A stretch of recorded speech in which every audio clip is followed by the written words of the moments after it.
Well, Hamid Ansari served as India's vice president for 2 terms from the years 2007 to 2017. Before that, he had a distinguished career as a diplomat. He's been the Vice Chancellor of the Aligarh Muslim University and also headed the National Minorities Commission. Now, he says that after leaving public office, he had hoped for a quieter life, but that has been shattered, at least for the moment. We have former Vice President Hamid Ansari joining us on NDTV this evening. Great to talk to you, sir, especially at a time when your book, Dare I Question, has come out. Is there any particular reason that you chose this title? Yes, the focus is on the citizen, the rights of citizen, duties of citizen. And I have answered the question in the inside flap that a citizen must ask questions because it is part of an interactive process between the state and the citizen body. I have rights under the Constitution as a citizen, I have duties under the Constitution as citizens. And if I conclude for this reason or that reason that either the rights or the duties are not being fully adhered to, then I should ask why. That is where the question is.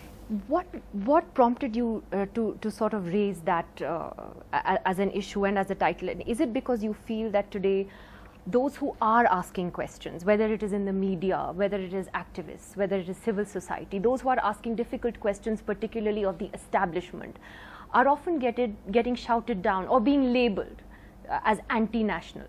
Is that why? No, I didn't start from national or anti-national. I am basically, as I have said it in the preface, there are two issues.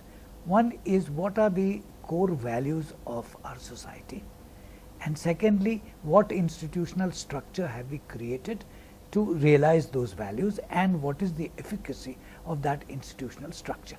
Now, as far as the core values are concerned, it is a plural society dedicating itself to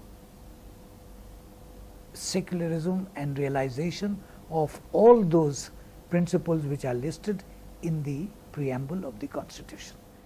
And do you believe those principles are under threat? They are being questioned in one form or the other. I mean, there are two aspects to it. One is the lack of sufficient performance. You know, when you talk of equality, when you talk of justice, when you talk of liberty, there are questions. There have been those questions all through our existence as an independent country. Again and again, we've had to go back and seek correctives. The courts have provided the correctives, the political system has provided the correctives. That's one side of it. But if somebody is beginning to question the core values, then you have to wake up and see, wow, what does this mean? What will be the end result of it? If you question the basic principles of Indian nationalism, what is Indian nationalism? Nationalism is that what you think is happening today? That the basic principles of Indian nationalism are being questioned? In what way, according to you? Well, our nationalism is defined by the Indian Constitution. It is inclusive. It includes the entire citizen body.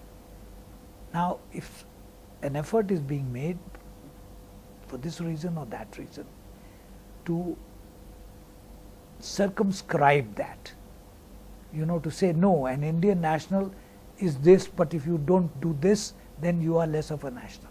That is where problem comes in.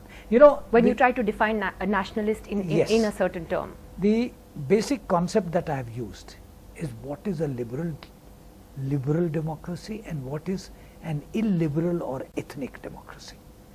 Now, an illiberal democracy is one which prescribes the limits within which you can be a full national. And you believe there is a danger that that is what we are becoming? Well, that's what I have read in the books, which are fundamental texts of some people in the country. So you believe that there is a danger that India is becoming an illiberal majoritarian democracy? Yes, very much so. It's been talked about, written about a great deal, being debated, not only within the country, but anybody who cares to follow Indian developments. There has been a good deal of writing on this subject. So, can I then, come to the preface of your book, because that's what has made news. The book is a compilation of your writings, it's a compilation of your speeches, but the preface has made news, especially because you have made a reference to what Prime Minister Modi said when you demitted office on the 10th of August last year. It was your last day as Vice President, and you have pointed out that his remarks about you, while they were very complimentary, also sort of deviated from practice, and as you put it, that what he perceived to be a certain inclination in your approach, because you had spent a good part of your professional tenure as a diplomat in Muslim lands and in post-retirement period on minority-related questions. In other words, you're saying that the Prime Minister was not happy with you for publicly raising issues that are related to Muslims and other minorities. I'm not saying it. Some observers and serious writings in the media have said it. I didn't comment on his remarks. But is that what he was doing? Was he not happy with what he was saying publicly? People read it that way, and his faithful followers certainly read it that way. So, you know, the book is not about his remarks. The book is about more fundamental things. What are those principles to which we have subscribed since the independence? And what is the institutional structure? How well is that institutional structure functioning? We have given ourselves the basic principle of rule of law. And to implement it, we have a legislature, we have an executive, we have a judiciary. But did you get a sense that the Prime Minister was not comfortable with your public utterances on minorities and Muslims and their problems? Oh, it was never said to me by anybody. My public utterances have been there for 10 years. I don't think there is any great deviation. You will find what I said 7 years hence or 8 years hence and today. So then why do you think he made the remarks that he did? I did articulate in my last two, my last speech was in the National Law School, Bangalore on the 6th of August. That was 4 days before I debated office, where I said that there is a growing sense of unease amongst segments of our population, particularly religious minorities. And I repeated that with the interview that I gave the previous day to my debating office to a TV channel, where I said the same thing. But I have said these things earlier also. This is not the sole occasion when I have said this. So you never heard anything from the Prime Minister directly. What was your relationship with him like? You Oh, worked with him for 3 years. No, I had very cordial relationship with him as Chief Minister of the state of Gujarat and as Prime Minister, no problems. But let's come back to, you know, what you talked about the core principles of India being challenged. You have talked about majoritarian nationalism in your book. What are the dangers that would bring to our democracy? Look at our demographic data. 19.5% of the population of India, as reflected in the census of 2011, consists of religious minorities, which means that if you introduce the majoritarian principle and the criteria that is spelt out in textbooks of great weight and value as to what does it constitute, are you born there, do you subscribe to this ideology, blah blah blah, it's all there. Then some people will be outside the circle, some people will be inside it. And religious minorities will then be here not as equal citizens, but they will be here on sufferance, which takes away from my right as a full citizen with full responsibility for rights and duties. Is that what you think is happening to India's Muslims? It could happen. Not just to Muslims, it could happen to a lot of other religious minorities. So when you speak about unease among the Muslim community, and that, as you said, is something you've been talking about for years, would you say that today there is a greater degree of unease in the Muslim community about their position in the country? Is it a greater sense of unease? I think the media has been full of reports of incidents which cannot but cause unease.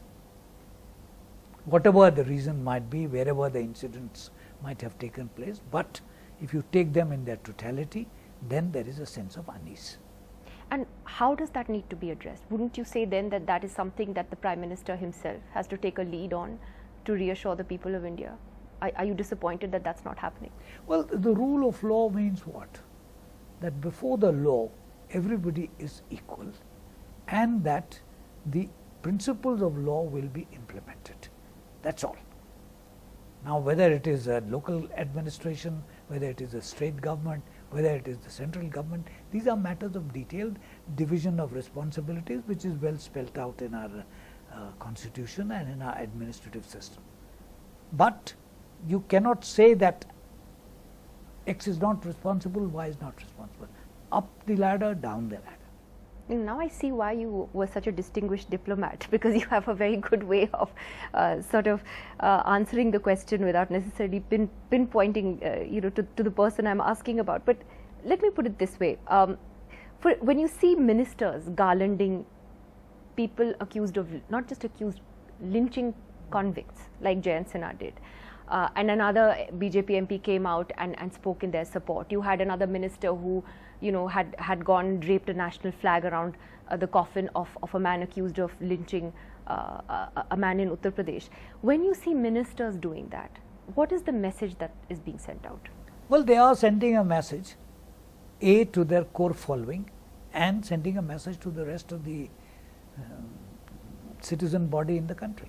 And Which this is what is worrying. You see, if you are in a public position, whether as an elected representative, as a minister, as an official, as a member of the judiciary, you have, by your public utterances and your public behavior, convey certain messages that you are not representing this opinion or that opinion. You are representing the opinion of the state as inscribed in the basic principles of the state.